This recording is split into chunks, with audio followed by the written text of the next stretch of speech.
தமிழ்நாட்டு மக்களுடைய எண்ணம், எதிர்பார்ப்பு திமுகவை வீழ்த்துவதற்கு, திமுகவை வீழ்த்த நினைக்கிற எல்லா சக்திகளும் ஓர் அணியிலே நின்று திமுகவை வீழ்த்த வேண்டும், வீட்டுக்கு அனுப்ப வேண்டும். மக்கள் விரோத அரசு, மின்சார கட்டணம் உயர்ந்து போச்சு, சொத்து வரி உயர்ந்து போச்சு, சட்டம் ஒழுங்கு சேர்ந்து போச்சு, இன்னைக்கு பெண்களுக்கு பாதுகாப்பு இல்லை, இதெல்லாம் இருக்கா அப்படின்னு அவர் கேட்கிறாரு. கேட்டுட்டு வீழ்த்தணும்னா அவரு ஜூனியர் தானே, அதனால சில விஷயங்கள் அவர் சொல்லும் போது புரிஞ்சுக்குவாரு. நம்பிக்கையே வாழ்க்கை. 100% அக்குமார்க்கு தமிழ்நாட்டுல அதிமுக என்கிற புரட்சி தலைவர் எம்ஜிஆர் பாரத் ரத்னா அவர்களால் துவங்கப்பட்ட அதிமுகவால் மட்டும்தான் திமுகவை வீழ்த்த முடியும். இதுல யாருக்கு எந்த சந்தேகமும் வேண்டாம்.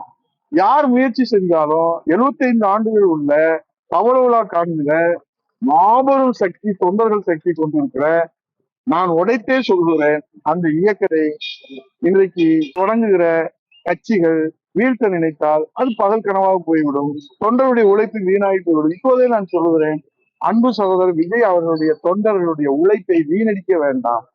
அந்த தொண்டர்களுடைய ஆற்றலை, சக்தியை, எனர்ஜியை, அந்த தொண்டர்களுடைய விருப்பத்தை ஒரு தலைவராக இருந்து அவர் நிறைவேற்றினால்தான் அவர் தலைவராக தொடர்வதற்கு தொண்டர்களுடைய ஆதரவு கிடைக்கும்.